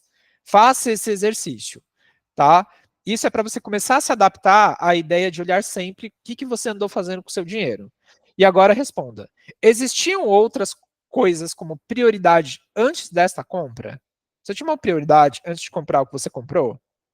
Qual foi o sentimento, o pensamento após a compra? Tá tudo bem? Faço dinheiro para pagar? Tá tudo certo? Ou, poxa vida, não era para ter comprado? O Bruno tá falando lá sobre investimento e eu gastei meu dinheiro com outra coisa, gastei por impulso. Então, qual que é o sentimento?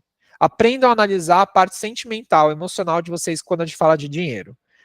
Se pudesse voltar no momento da compra, compraria novamente? Se você fosse lá, até transportado para o momento da compra daquele item, você compraria?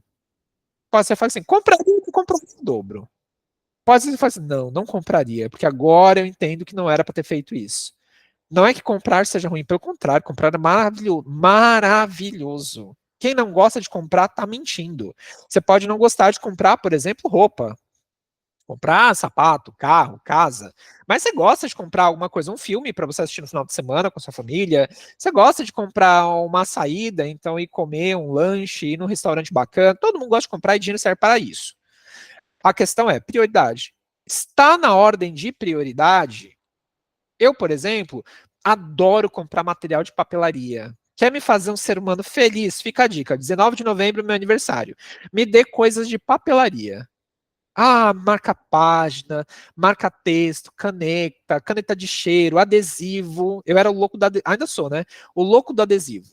A gente brincou esses dias aqui, a gente estava fazendo uma simulação para comprar um Creta, e o Creta custa acho que 180 mil. E aí eu fui brincar lá, fui falar para uma aluna que se a gente fosse comprar tudo sem adesivo, não ia caber adesivo na minha casa. Por quê? Eu fui uma criança pobre, como a maior parte das pessoas.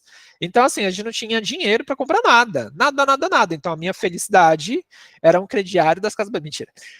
A minha felicidade era comprar cartela de adesivo, porque os meus pais não conseguiam comprar uma coisa que era básica na época, que era um caderno de capa dura que vinha com adesivo. O que eu fazia? Juntava umas moedinhas ali e comprava uma cartelinha de adesivo de R$ 4. Mas eu tinha uma cartela de adesivo. Então, isso se tornou uma patologia. O que significa isso, Bruno? Significa que, por eu não ter na infância, eu trouxe isso para a vida adulta. Então eu comecei a comprar coisas de papelaria em excesso que eu não usava. Caderno, caneta, jogo de lápis de cor. Eu desenho, tá? Nas horas vagas, o meu hobby é desenhar. Eu faço desenho profissional. Então eu tinha materiais internacional. Eu comprava material da Alemanha, eu comprava material de Paris, eu comprava material dos Estados Unidos, fora isso na época que o dólar ainda era tipo 3,50 para 1. Hoje, fora da realidade. Então, só o que eu tenho de material de desenho aqui em casa, sem uso, né, eu ainda faço exercício de me desfazer, ou de usar de vez em quando. É uma patologia, todos nós temos. Aquela pessoa que nunca teve sapato na infância, hoje ela compra vários pares. Aquela pessoa hoje que ela tem um monte de roupa no armário porque ela passava frio na infância. A pessoa que tem um monte de roupa de cama, porque quando era criança não tinha cama, não tinha roupa de cama, não tinha coberta, passava frio no inverno. São patologias que a gente traz aí no decorrer da nossa vida, né? A compra afeta a sua vida de forma positiva ou negativa? Quando eu comecei a entender a ordem da prioridade, minha filha Shopee canta solto no meu celular. Nossa, o Bruno, educador financeiro, comprou na Shopee lindamente. Poderia ser sócio deles. Não vejo a hora deles abrir capital na bolsa para eu virar sócio deles. Eu compro Shein, eu compro Mercado Livre, compro essas coisas tudo, mas eu faço dinheiro para isso. E se eu gasto R$ 1.000 com coisas supérfluas, eu tenho algumas regras na minha vida. Então, por exemplo, aqui em casa existe uma regra que é a seguinte: para algo novo entrar, algo velho precisa sair. Só se compra roupa nova se roupa velha sair. Vai ser doado, vai ser vendido, vai ser jogado fora, mas vai ter que sair. Não tem essa história de vamos comprar um guarda-roupa novo ou fazer um closet maior porque as roupas não cabem. Não, para algo novo entrar, algo velho precisa sair. Isso é para tudo. Material de escritório, coisas de cozinha, coisas de quarto, roupa, sapato, sapato, produto de beleza, de higiene. Para algo novo entrar, algo velho precisa sair. Esse é o primeiro ponto. Segundo ponto, o que eu gasto, eu preciso fazer em forma de reserva financeira. Se eu gasto R$ 500 com coisas supérfluas, eu preciso pegar R$ 500 a mais para investir. Se eu gasto R$ 1.000 com coisas supérfluas, eu vou ter que fazer R$ 1.000 para investir. Este é um exercício que eu fiz para compensar. Nossa, então o Bruno é consumista? Não. Você vai aprendendo com o passar do tempo. Então hoje eu não compro, tipo, 1% do que eu comprava no passado. Hoje eu olho para algumas coisas de dinheiro e eu falo assim, mas eu tenho dinheiro para isso, mas eu não quero isso mais. Hoje eu consigo fazer muito mais coisas, ter uma condição de vida muito melhor do que há 10, 12 anos atrás, né? Então, eu comecei a entender o valor do dinheiro.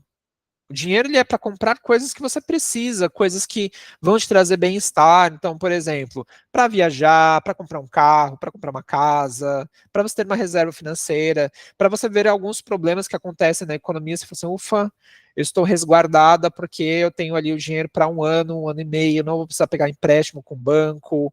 Então, a gente precisa entender isso. Vai gastar? Compense de outra forma. Já dei o exemplo da dieta e volto nesse ponto.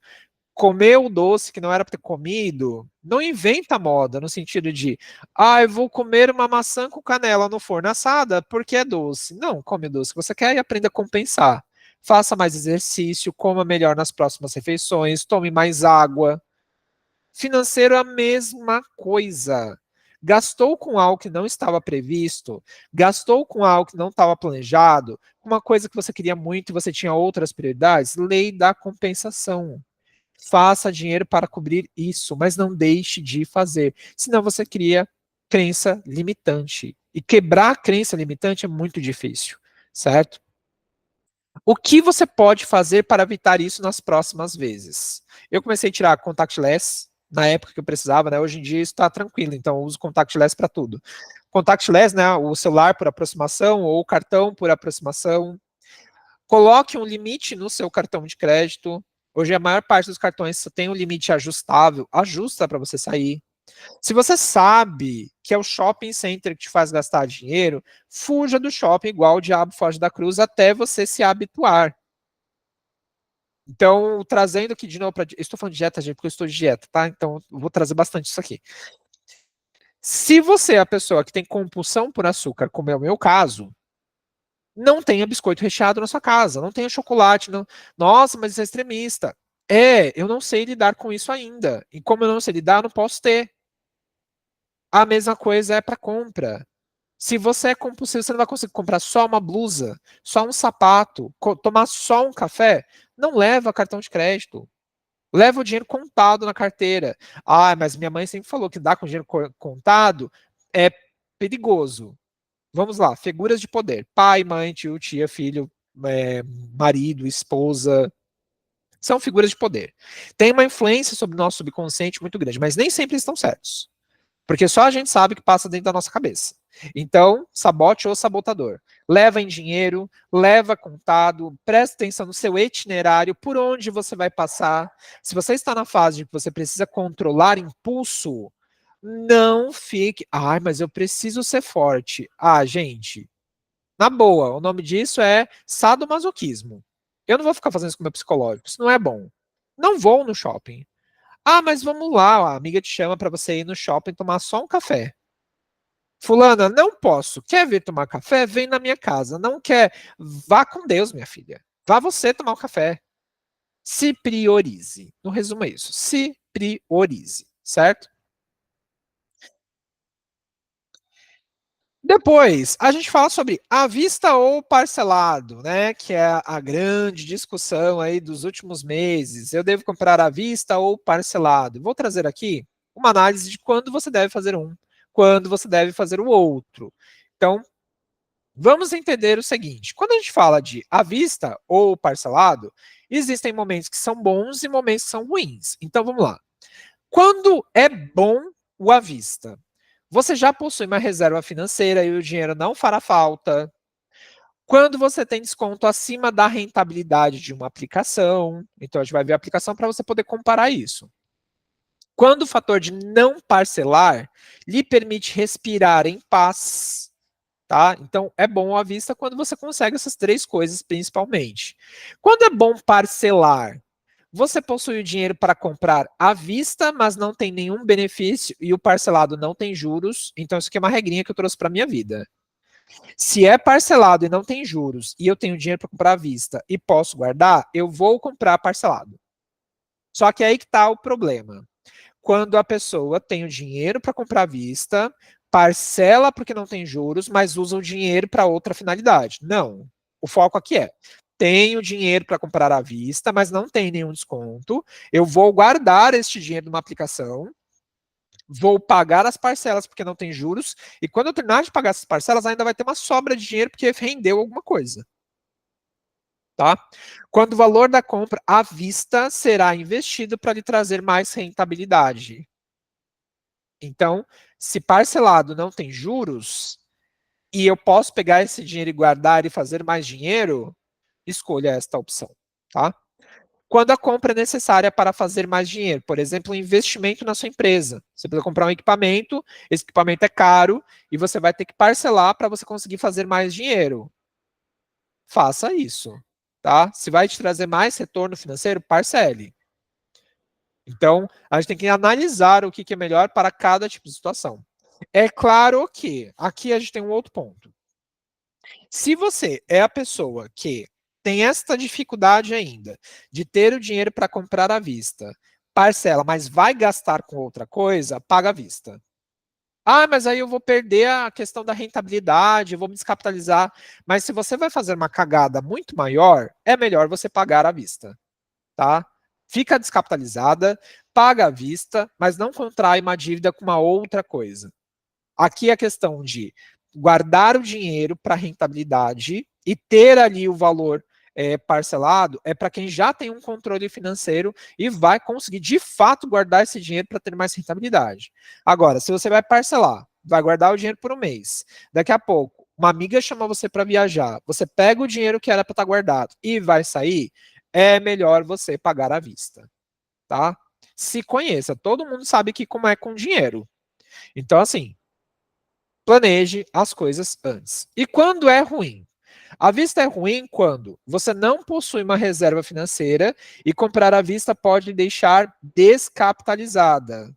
Ou seja, comprar à vista quando você não tem uma reserva financeira pode ser ruim porque você pode precisar de dinheiro no futuro e não ter.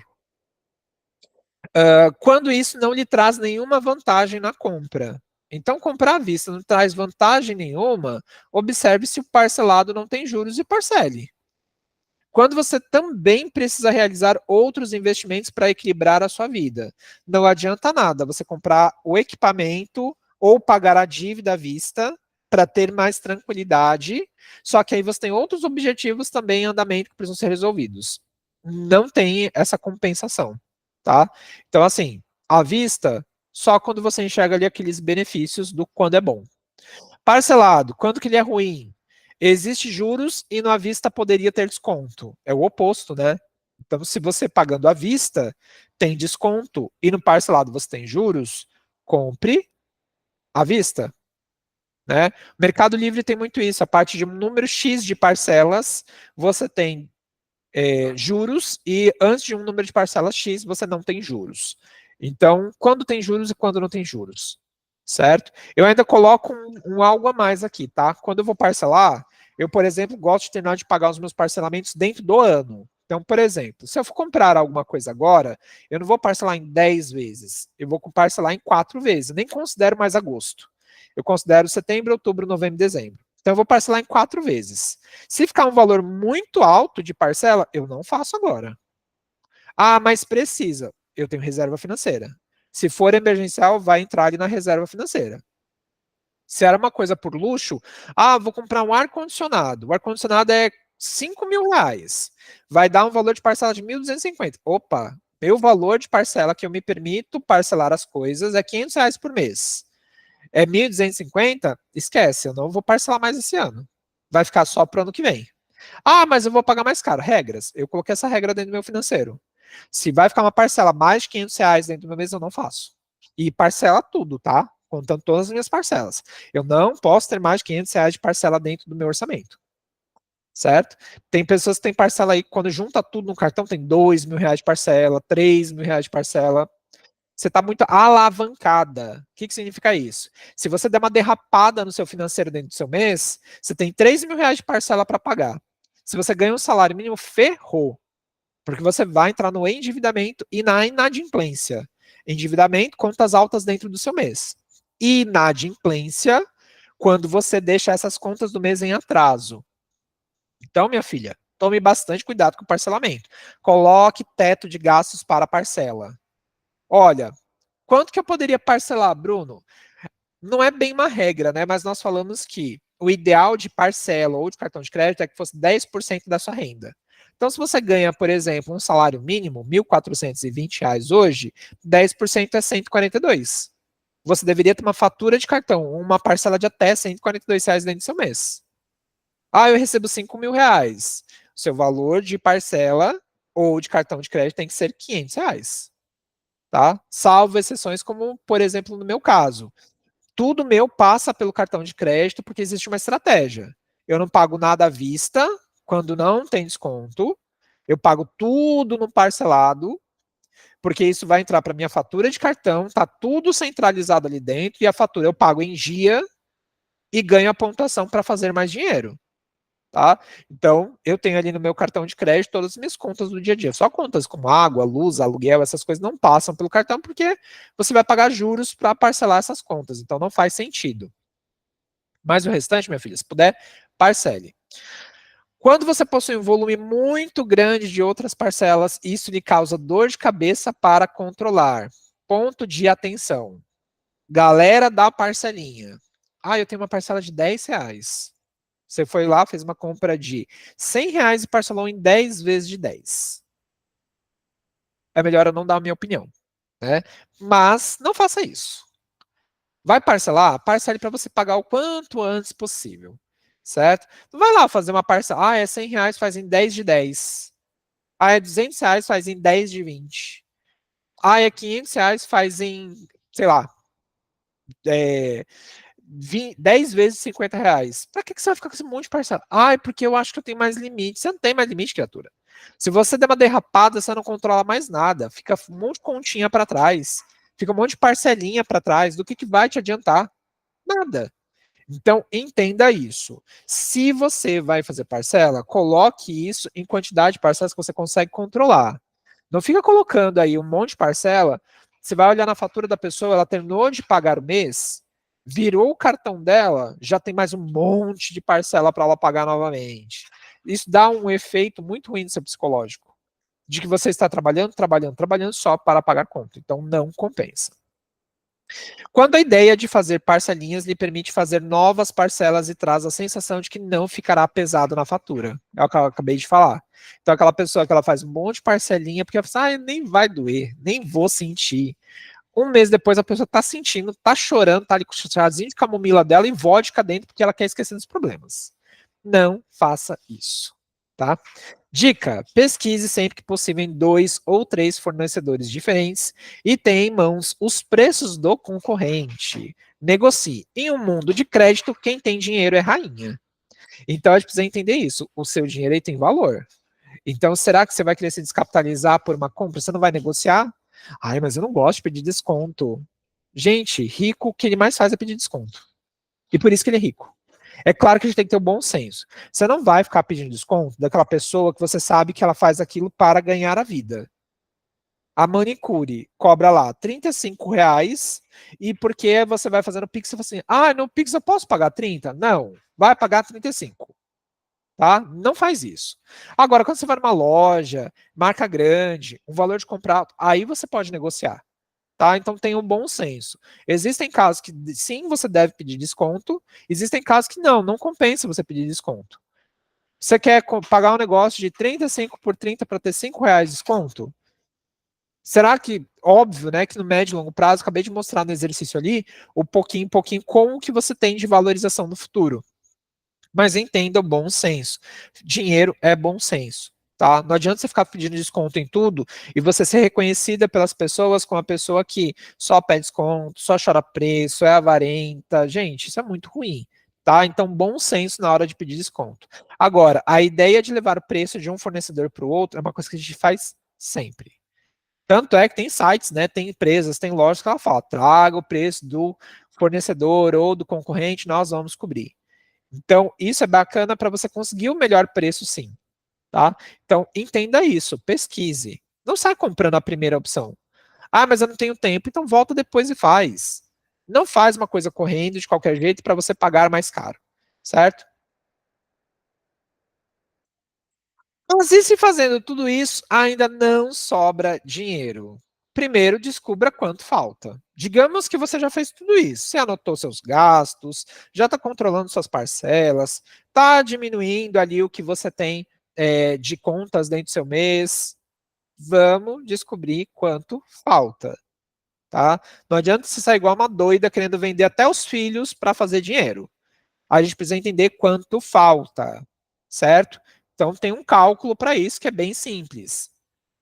Vamos pensar que em uma estrutura de teto de gastos, o ideal seria 50% para o essencial para viver, 30% para o importante, porém não essencial, e 20% para metas e reserva financeira. 10 para metas, 10 para reserva financeira.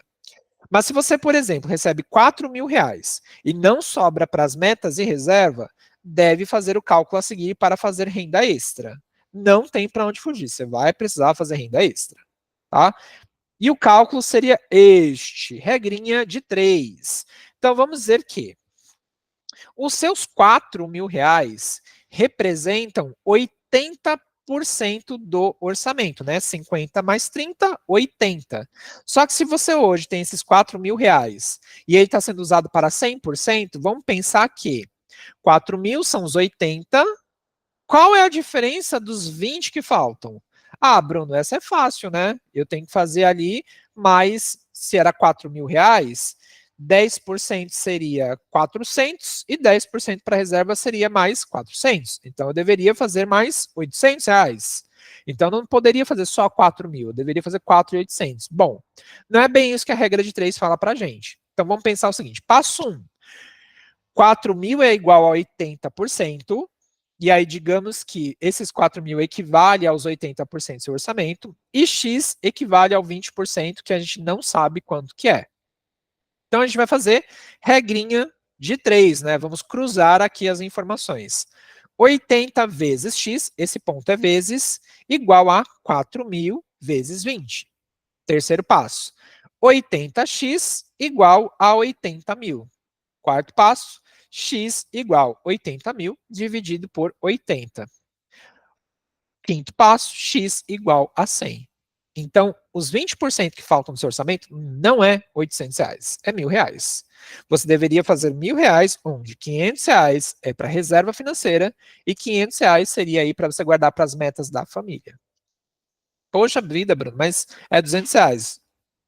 Volta nos slides e olha lá o que R$ 200 poderia fazer de diferença no longo prazo, certo? Então, isso daqui é uma regrinha de 3 para quem precisa fazer renda extra. Às vezes a pessoa fala assim, eu preciso fazer mais dinheiro para eu conseguir juntar dinheiro para a minha reserva financeira e para as minhas metas. Nem sempre é sair igual uma doida desvarada fazendo dinheiro. Entenda quanto falta. Então, este cálculo aqui é muito simples. É só você pegar e trocar as informações. Bom, eu tenho R$ 5.000 de renda e esses R$ 5.000 são usados aí para todo o meu orçamento. Então, os 50% é essencial, os 30% é importante, porém não é essencial. Ainda tem a parte vermelha do cartão. Então, vamos lá. Quanto que falta para você investir? 20%. Você vai fazer a mesma regrinha. Você vai trocar o 4.000 aqui por 5, o 4.000 por 6, o 4.000 por 10, o valor que você tem aí dentro do seu orçamento. E vai fazer o mesmo cálculo. O valor que você usa hoje sempre vai representar os 80%. Então você tem que descobrir quanto que é os 20, quanto que é o X. Você vai fazer esse cálculo. E aí você vai descobrir qual que é o valor para a sua reserva financeira, para a sua renda extra, para a sua meta, certo? Digamos que 50%, 100% do seu orçamento está só para o que é importante e essencial, 50%. Então faltam os outros 50%, né? 30 para o importante, porém não essencial, e mais 20, que é 10 para reserva e 10 para as metas. Então falta 50. Então aqui, 4 mil seria igual a 50, e quanto seria o X igual a 50? Será que seria realmente 8 mil? Então façam essa conta, descubram quanto falta.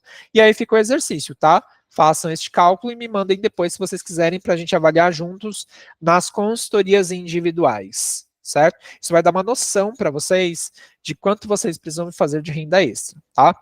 Com este cálculo, você saberá quanto precisará fazer de renda extra até colocar a casa em ordem e não trabalhar mais do que deveria como uma louca, certo? É claro que depois que você equilibra seu financeiro, você vai ter a opção de continuar fazendo renda extra ou não. Vou falar no meu caso particular. Mesmo depois que a gente alcançou ali a parte da reserva financeira, equilibrou o financeiro, não parei de fazer renda extra. Rica da família é uma renda extra. Então, assim, estou vendendo aqui meu sábado para vocês porque eu quero conquistar outras coisas na vida também. E é porque a semana não dá certo? Não. É porque o dinheiro feito na semana é para pagar o mês da Equilibre-se. O sábado é para eu fazer renda extra. Faço workshop. Mostrei para vocês anteriormente, né? Workshop em empresa, curso avulso, consultoria avulsa, os cursos aqui, cursos que vão sair, tudo renda extra. Então, por quê? Ter dinheiro nunca é demais. Você pode calcular o valor da sua reserva, mas você não sabe o tamanho do problema que você pode vir a ter. Ou da oportunidade que pode surgir. Um belo dia, batem na porta da Carla e falam assim: Carla, você vai morar lá nos Estados Unidos para dar curso de manicure e pedicure e você vai ganhar 12 mil dólares por mês. 12 mil dólares por mês. Ela vai ter que rebolar para fazer esse dinheiro, para mudar essa vida para lá. Isso serve para qualquer outra situação. A Érica e o marido têm uma oportunidade de mudar para a Alemanha para construir casa e ganhar 5, 6 vezes o que ganha aqui no Brasil. Eles vão ter que se rebolar para pegar a família e ir para fora do país. Então, nem sempre reserva financeira é para uma coisa ruim. Às vezes são para oportunidades que vocês estão criando, certo? Então, tem algumas dicas aqui. Este material tem um link que você vai para dentro de um material onde ele vai falar sobre renda extra, algumas dicas de renda extra, tá? Dicas mais simples. Mas hoje a gente tem afiliado Shopee, você pode fazer revenda de produtos, você pode ser afiliada digital. Nossa, tem um monte de alternativa para você fazer renda extra. Então começa a prestar atenção quais são as oportunidades que você tem hoje para fazer uma grana a mais no seu financeiro, tá? Bruno, não quero fazer renda extra, não quero ter ali metas, tudo bem. Mas caso num dia, num futuro não muito distante, isso mude, você já tem um caminho trilhado, você já tem um conhecimento para, certo? Ok? Muito bem. Vamos fazer aí um intervalinho de 20 minutos, certo? Agora são 10h45, a gente volta 11h05 para a segunda fase aí da nossa aula, que vai ser entre as cenas que eu já assisti, onde nós vamos fazer análise de filme, tá bom? Quem tiver perguntas, quando a gente retornar, pode trazer suas perguntas que eu vou responder aqui, tá bom? Vamos fazer aí 20 minutinhos de intervalo, daqui a pouco a gente volta, tá? É só sair e voltar pelo mesmo link, tá bom? É isso, daqui a pouco estamos de volta.